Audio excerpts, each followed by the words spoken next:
कौन है the traitors का वो मास्टरमाइंड जिसने एलिमिनेट होने के बाद भी पूरी की पूरी गेम बदल डाली। द ट्रेटर्स करण जौहर का एक नया रियलिटी शो है जो कि फॉरेन था, मतलब बाहर का शो था, लेकिन अब उसका इंडियन वर्जन आया और ऑडियंस को ये खूब पसंद आया है। शो के पहले 3 एपिसोड आए, फिर आज और 3 एपिसोड आ गए, तो कुल मिला के ये एपिसोड वो हैं जिन्होंने जलवा दिखाया। रात में उम्मीद करूंगा आपने देखे होंगे, 3 दिन थोड़ा सा मुश्किल होता है, लेकिन एपिसोड रात में टेलीकास्ट किए जाते हैं इसके।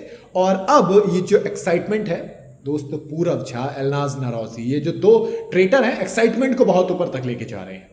भाई एलनाज वो एक्चुअल में इस गेम की मास्टरमाइंड नजर आ रही, जिन्हें शुरू के 5 मिनट के अंदर एक्चुअल में एलिमिनेट कर दिया गया था, लेकिन फिर एक ट्विस्ट आता है, उनकी जगह लूथर बाहर जाती हैं, लूथर भी वापस अंदर आ जाती हैं, फिर बचे 3 एपिसोड में और बाहर हो जाते हैं, लेकिन एक्चुअल में भाई मास्टरमाइंड है एलनाज। मास्टरमाइंड है एलनाज, शुरू से बता दिया था। पहले बताता हूं है कौन ये एलनाज, फिर बात करते हैं। 9 जुलाई 1996 को तेहरान, जो कि ईरान में पड़ता है, वहां पर पैदा हुई एलनाज नौरोजी पेशे से एक्ट्रेस और मॉडल हैं। उन्होंने सिर्फ 14 साल की उम्र में मॉडलिंग शुरू कर दी थी। वो एशिया और यूरोप में कई एड्स में भी काम कर चुकी हैं।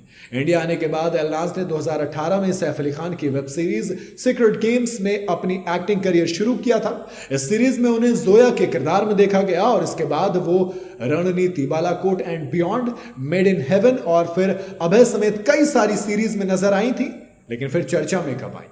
चर्चा में आई डेटिंग को लेकर। किसको? चलिए बताता हूं। दरअसल एलनाज नौरोजी ने रिक रॉमन वॉ के डायरेक्शन में बनी फिल्म कांधार से अपने हॉलीवुड करियर की शुरुआत की थी, बॉलीवुड करियर की शुरुआत की थी। इसमें वो जेरार्ड बटलर के साथ नजर आई थी।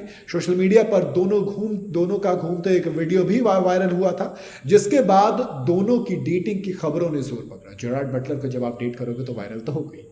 वेंकविला की रिपोर्ट के मुताबिक एक इंटरव्यू में एलनाज ने एक्सेप्ट भी किया था कि हाँ, उन्हें जेरार्ड बटलर पर क्रश था। उसके बाद वायरल हो गई। अब आते हैं मास्टरमाइंड और ट्रेटर्स पर। जी हाँ, एलनाज नौरोजी को सर्कल ऑफ शक में बिठाने के बाद जिस तरीके से उन्होंने लूथर को बाहर किया था, करण जौहर ने जलवा दिखाया, कहा कि ठीक है, एक काम कीजिए, हम आपको ट्रेटर बनाते हैं। बिल्कुल जायज था, बिल्कुल दोस्त मैं कहूंगा काबिल थी इस चीज के। एलनाज को जब एलिमिनेट किया गया तो उन्होंने निकिता लूथर को एलिमिनेट कर दिया। ये बहुत बड़ा फैसला था वो, लेकिन उसमें जो वजह उन्होंने बताई वो एक्चुअल में दिल जीतने वाली थी। उससे किसी ने मायूसी भी दिखाई। उसने कहा कि हाँ, बात में दम है, उनकी जगह कोई और भी होता तो यही करता, और इसीलिए उनको ट्रेटर बनाया गया। और फिर जब ट्रेटर बनने के बाद पहले ही मोड इवेक्शन में उन्होंने साहिल का मर्डर किया, जो कि उनके दोस्त थे, तो किसी को भी शक एलनाज पे नहीं हुआ कि यार वो ट्रेटर है। नहीं यार, वो तो खुद परेशान है, उसका दोस्त चला गया साहिल। उसके बाद फिर जब राज कुंद्रा का नाम अपूर्वा ने लिया तो उन्होंने भी राज का नाम लिखा। अगेन फिर से किसी को शक नहीं हुआ कि एलनाज ही है। तो मुझे ऐसा लगता है कि एलनाज ने वाकई में अब तक इस गेम को अपने इशारों पर नचाया है, और अब आगे मुझे ऐसा लगता है पूरब के ऊपर डोमिनेट करके पूरब से वो अपनी बात मनवा भी रही हैं, और अब उन्होंने रिक्रूट भी किया तो अपने हिसाब से किया। बाकी आपको कौन लगता है इस गेम में इस वक्त जो मास्टरमाइंड चल रहा है, अपूर्वा या एलनाज? मेरे हिसाब से इन दोनों में कंपटीशन है। बाकी आप अपनी राय कमेंट में बता सकते हैं। वीडियो अगर आपको पसंद आई हो तो इसे लाइक और शेयर जरूर करें, और जाते जाते चैनल को फॉलो और सब्सक्राइब जरूर करते जाइएगा।